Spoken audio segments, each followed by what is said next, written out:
Yo, what is up, everyone?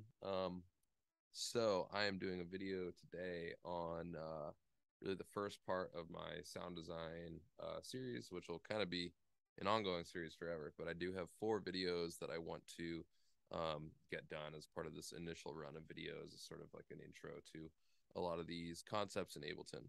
Um, all the videos I've done up until this point have been like pretty intro, basic stuff, just kind of explaining like what different devices do what things, what all the buttons do on them, how to use them, etc. This is going to start diving into a little bit more complex sound design processes.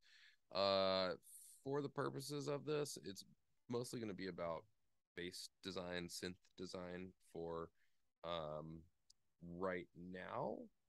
Um, I think that as I go on, I'll obviously incorporate all kinds of sound design, making percussion and I don't know, just getting different sounds to do different things in interesting ways. But for now, I want to start covering like synthesis in general.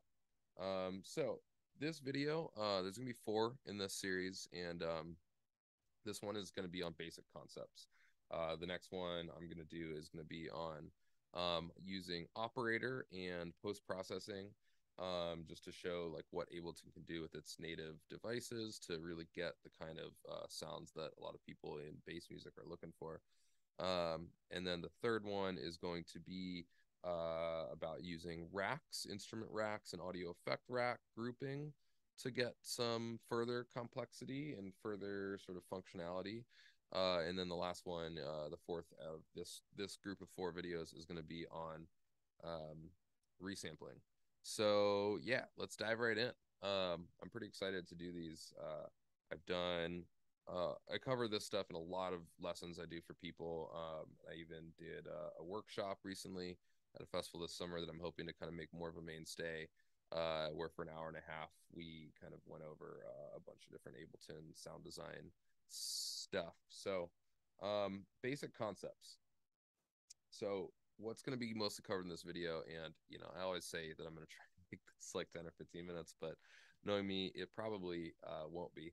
It'll probably be a little bit longer. We'll see. I am going to try and keep it short, because it's not we're not really going to do much actual synthesis today. I am going to show you.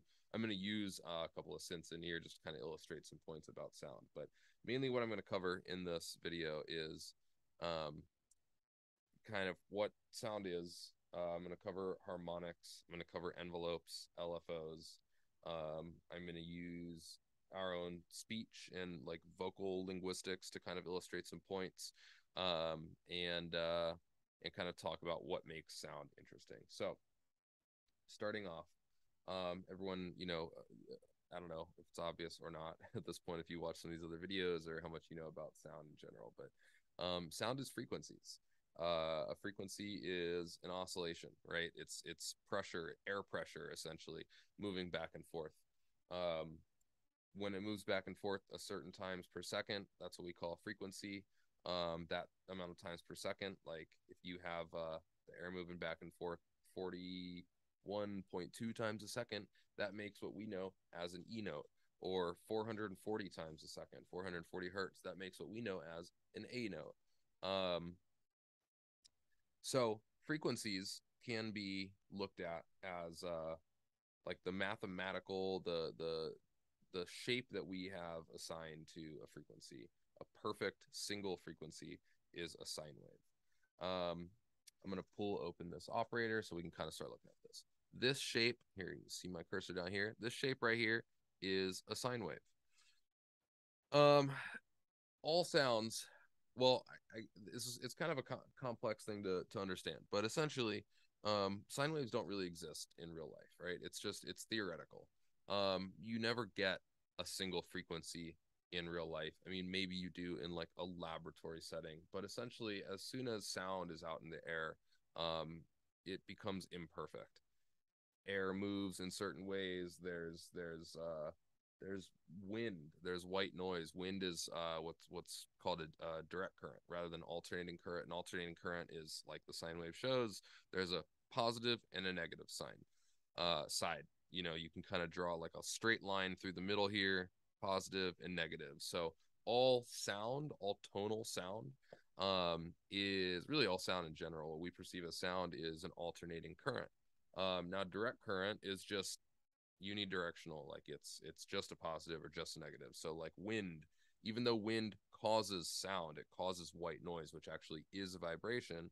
And part of that is because there's resistance, going back to, like, you know, middle school, high school physics class. There's always an equal and opposite reaction, right? So air pushes back.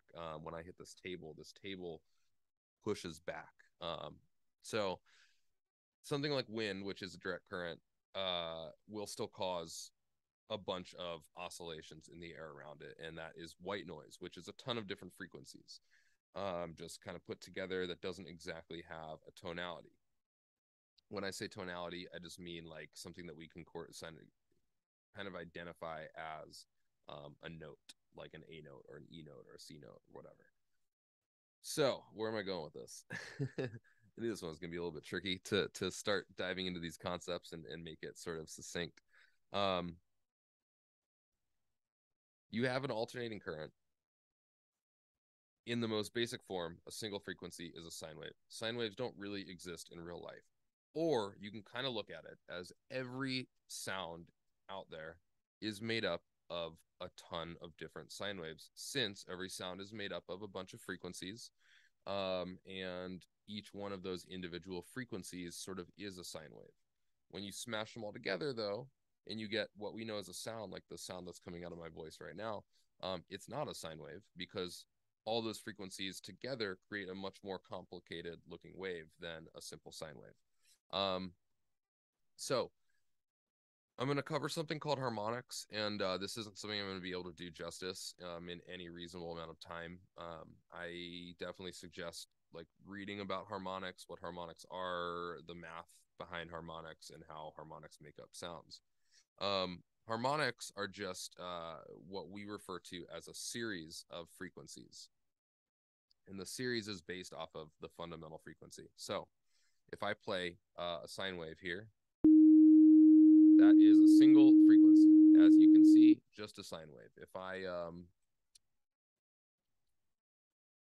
just put in a note here and freeze that down, actually, let me duplicate that first and freeze it and flatten it, and we zoom in, you'll see a sine wave, right? And this sine wave is moving at, you know, whatever note I was just playing, that D sharp, however many times this repeats in a second, that's the frequency that we get, right?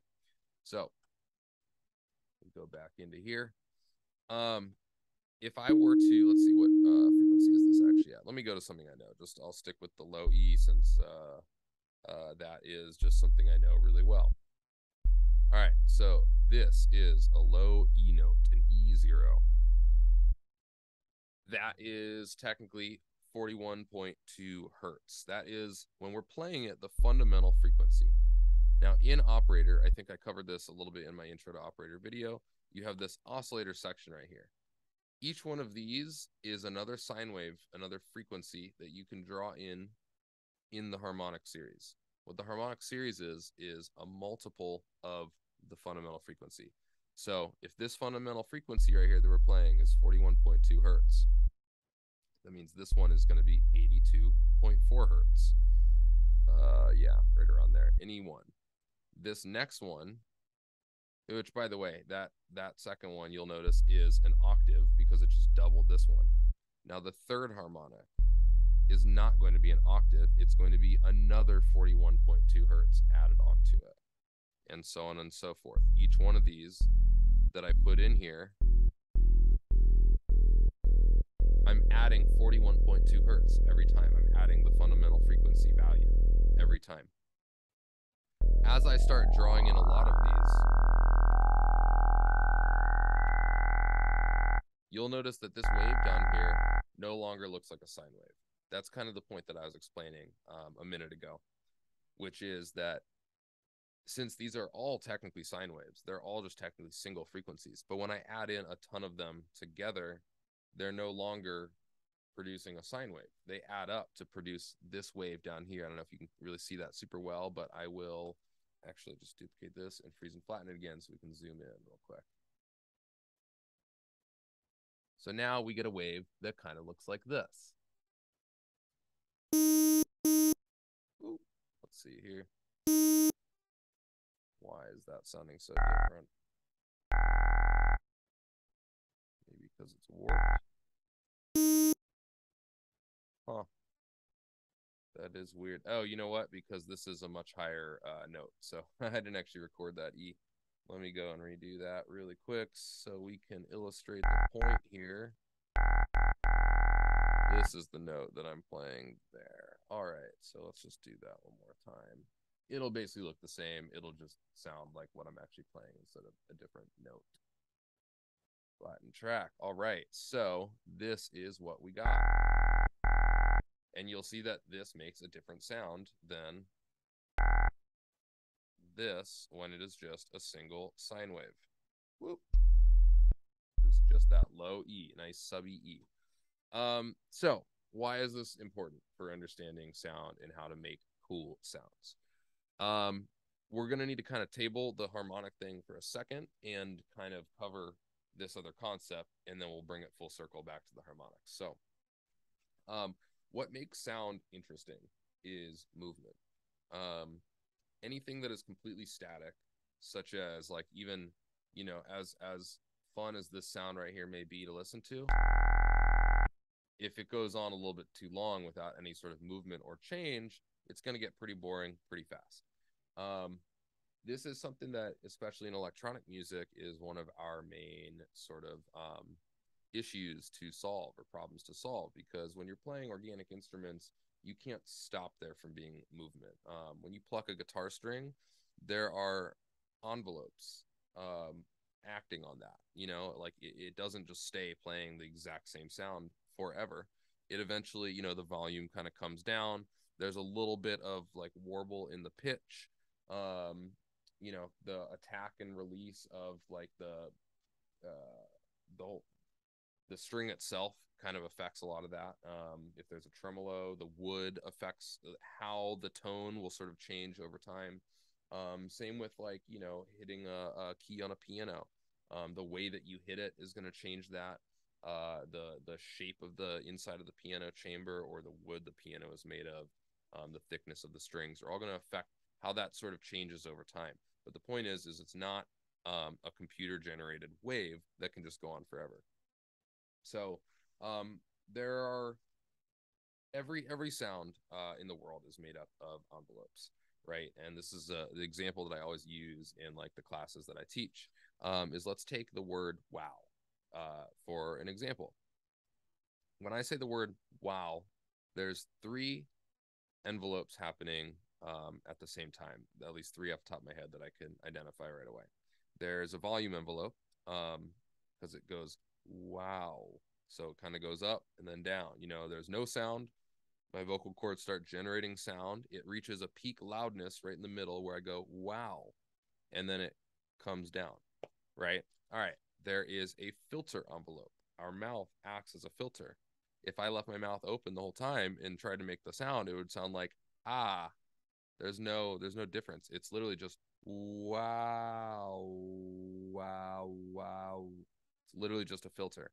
And by the way, all human speech is essentially made up of a volume envelope, two filter envelopes because our tongue acts as a second filter, and a pitch envelope. So the last one on this is a pitch envelope because I say wow rather than wow, which would be my attempt at making something completely monotonous, like monotonal.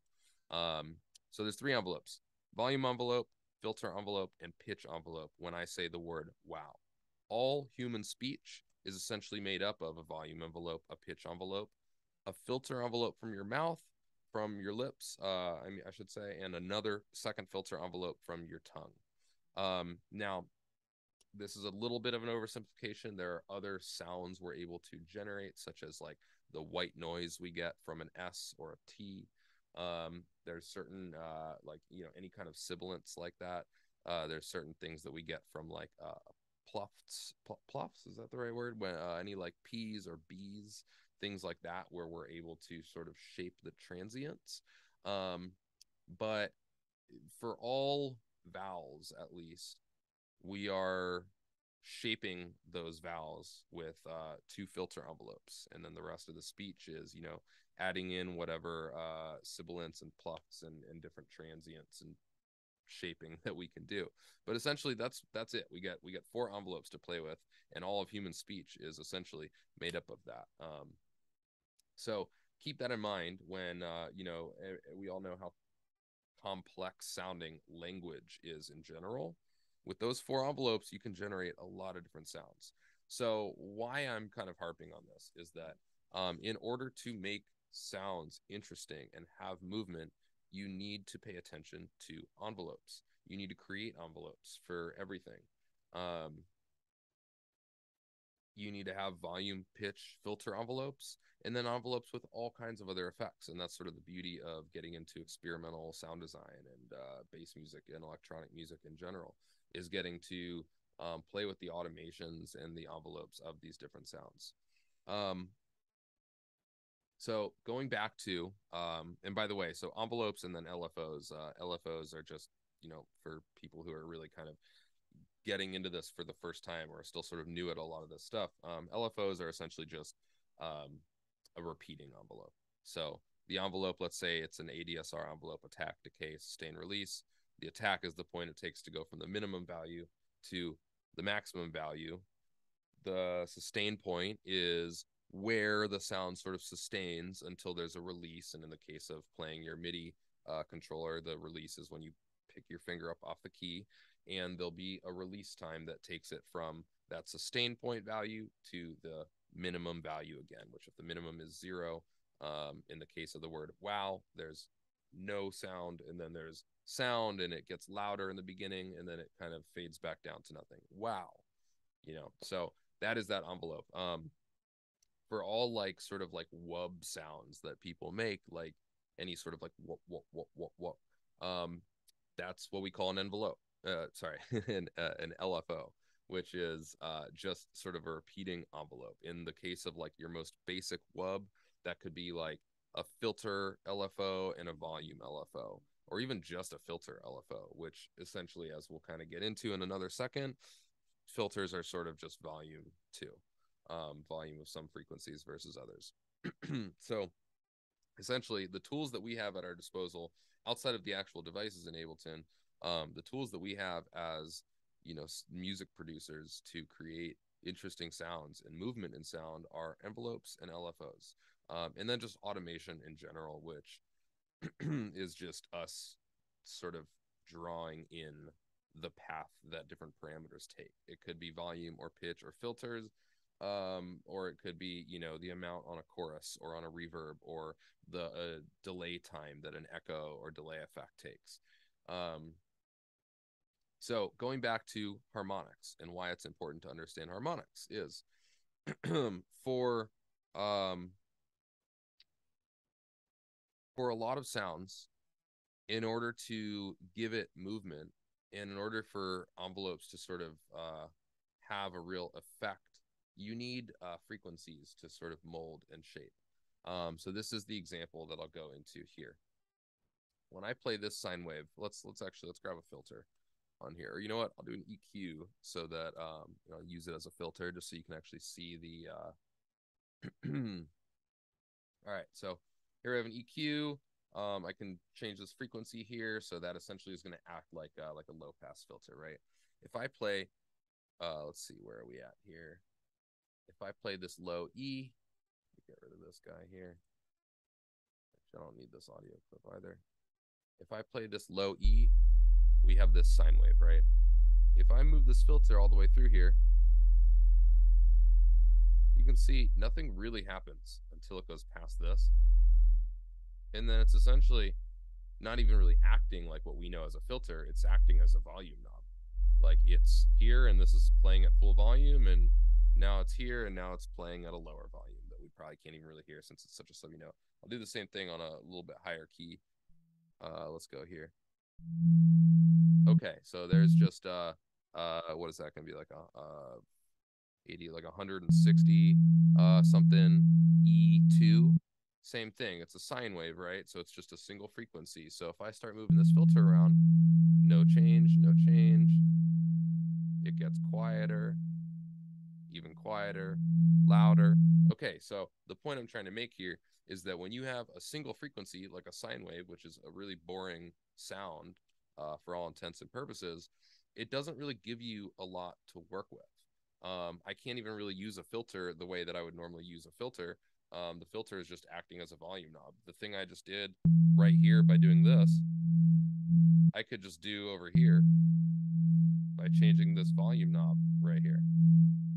So why harmonics are important is because it gives you the frequencies that you need to be able to actually give sounds movement.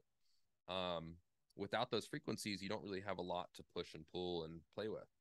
A lot of sound is just a matter of those frequencies changing relative to each other. So like if you do pluck a guitar string and you record it out and look at the actual shape of the wave, like you'll see, and you look at it on a frequency spectrum, you'll see that fundamental note. Like if I just pluck the open E string and you put a tuner on it, it'll show you that it's an E note playing.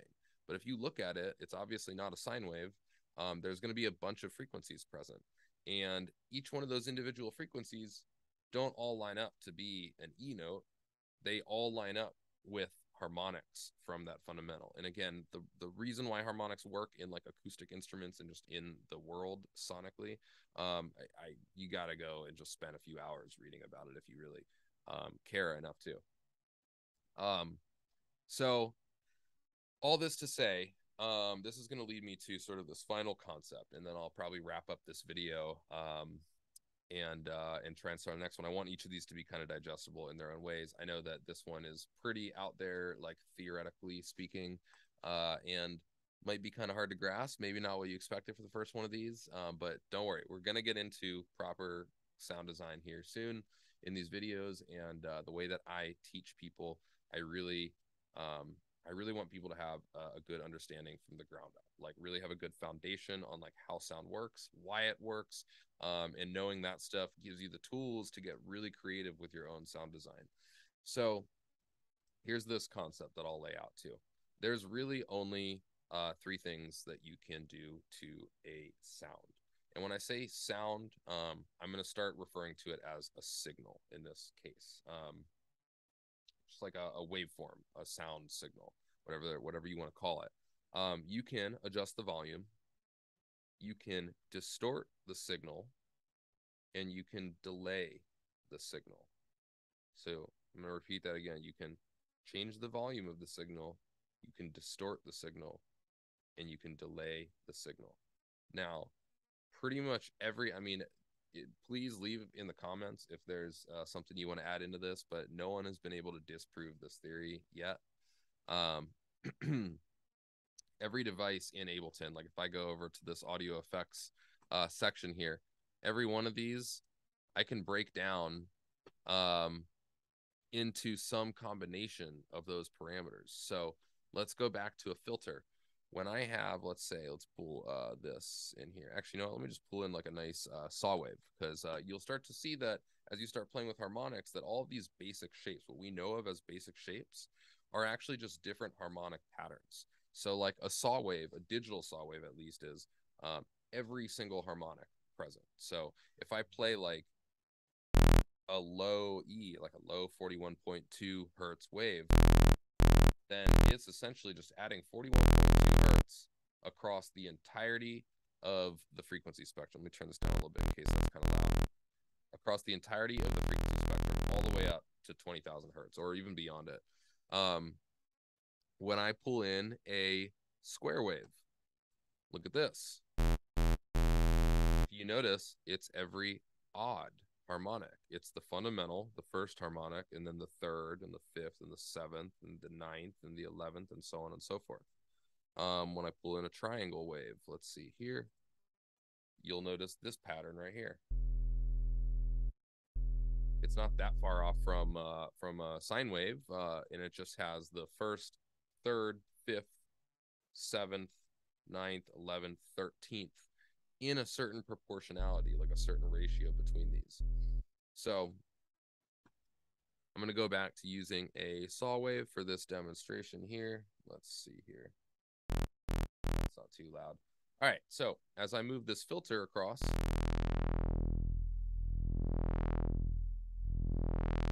all right, sounds a lot cooler, right, than when it was a sine wave. Now we have frequencies we can play with. And changing the volume of some of those frequencies versus others, which is essentially all a filter or an EQ is really doing, gives us some really interesting sounds, even with just something as basic as a digitally produced saw wave. So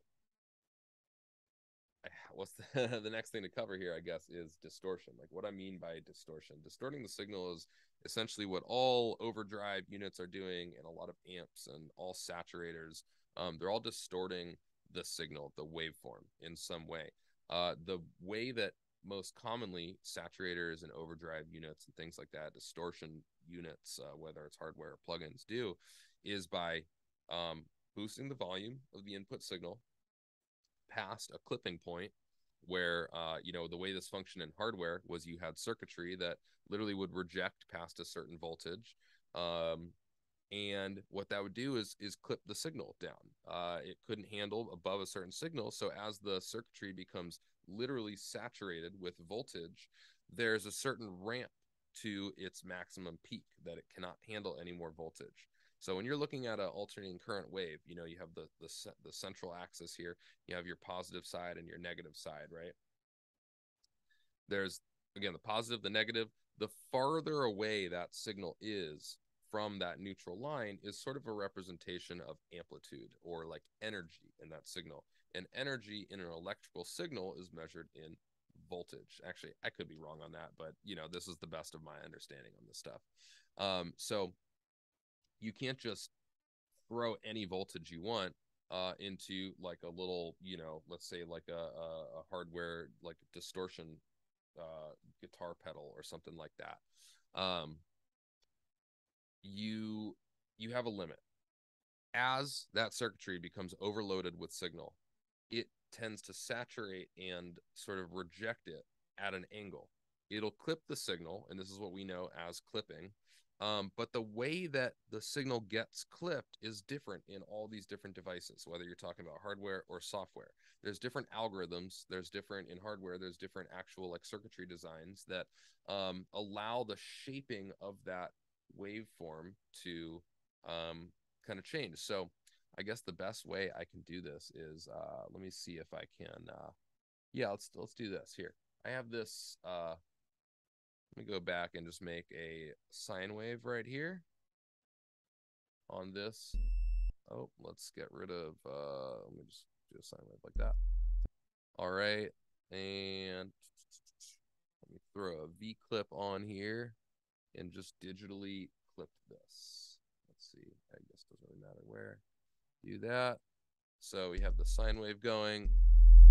Drive the input. I'm going to bring the ceiling down, and we're going to pull it to a digital clip. So this is like a hard line clip here.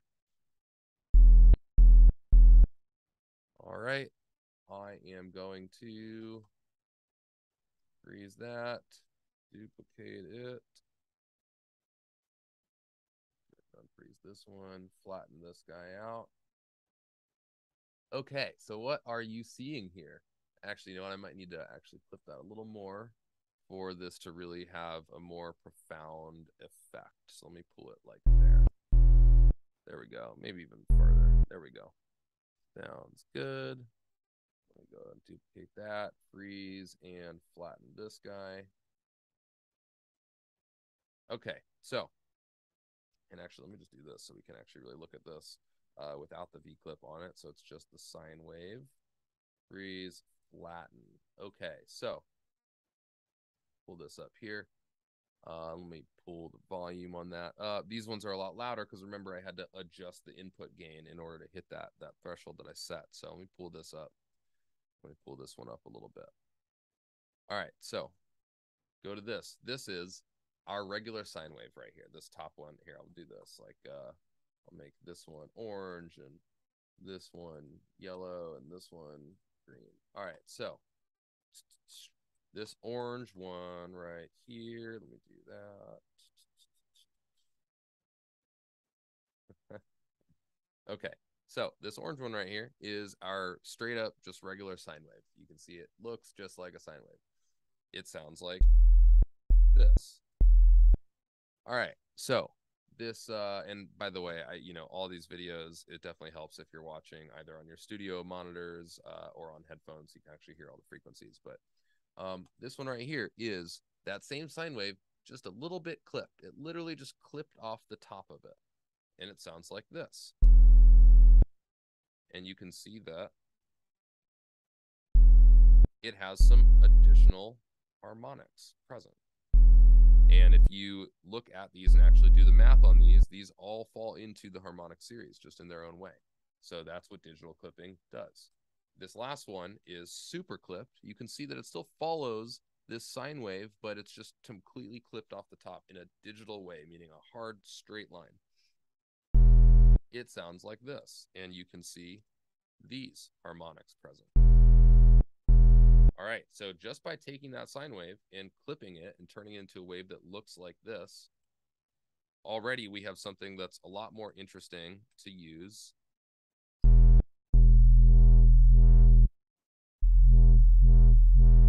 All right, great. The point I'm really just trying to illustrate here is that that's what clipping does, and that is basically what all saturators and overdrive units have. Now, there's different ways to clip it. This device here, this plugin is actually fantastic for trying to understand some of this because, let's see, go to Shaper.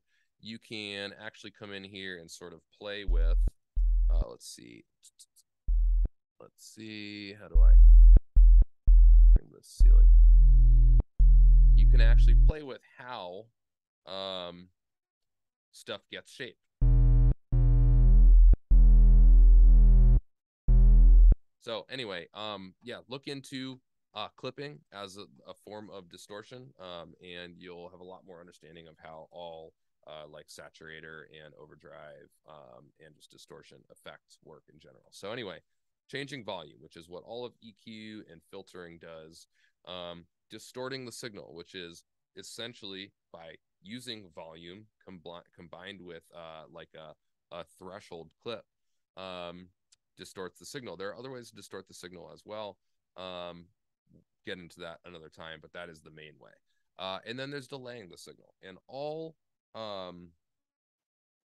like any delay unit, but also like reverbs. Reverb is essentially just a delay with a long tail and a really, really, really short delay time. Like when you're in a room and you yell, that sound bounces off all these walls and comes back and hits your ears a million times, each time losing a little bit of energy, so it's a little bit softer, which ends up dying out pretty quickly after. But for that split second after you yell in a room, you'll hear that reverb. If you're in a giant cathedral or something like that and you yell, you hear it for a little bit longer because it has to travel farther to hit the wall and come back to you. So there's a little bit more of a space and it lasts a little bit longer.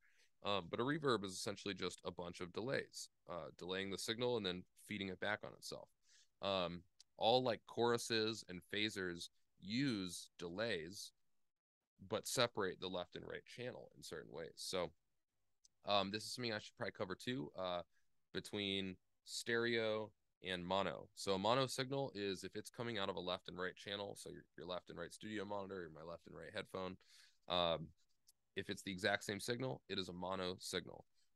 If there's any differences at all, it is a stereo signal to an extent. I don't really know how that works with just volume, but like definitely anything outside of volume. So there's something called a Haas effect, Haas. Look into this a little bit if you want to. You probably should. And that is the idea that you can create stereo width by essentially just delaying the left or right channel by a couple of milliseconds from the other one. So when we hear something like if you were to talk at me right in front of my face here, your voice leaves your mouth, it hits both of my ears at the same volume and at the same time. Now, if you were a little bit to my left and you spoke from over here, the sound from your voice would leave your mouth and travel to my ears, and it would hit my left ear a little bit louder and a little bit sooner than it would my right ear. Now, if we take a sound and play it at the same volume, but still delay it just a couple of milliseconds, our brain actually has a hard time telling if it's coming from the left or right. But what our brain does know is that it's not coming from right in front of us. We can't consciously tell that one side or the other is necessarily hitting our ears first, our left or our right ear first, but our brain does know that there is a difference there. So, and we'll get into how this works. I'll definitely use that actually just in the next video when I start going through all these different effects and we start putting this to use here. So that's something to note. All stereo effects can be done with like delays and basically just any sort of parameter change on a left or right channel. You can add a little more distortion on a right channel. You can change the pitch by a tiny amount. And actually, I have an awesome plugin called Micro Shift by Sound Toys that I use in a lot of different sounds. And essentially all it's doing is adding a micro delay between the left and right signal. And it's also adding a micro pitch shift between the left and right signal.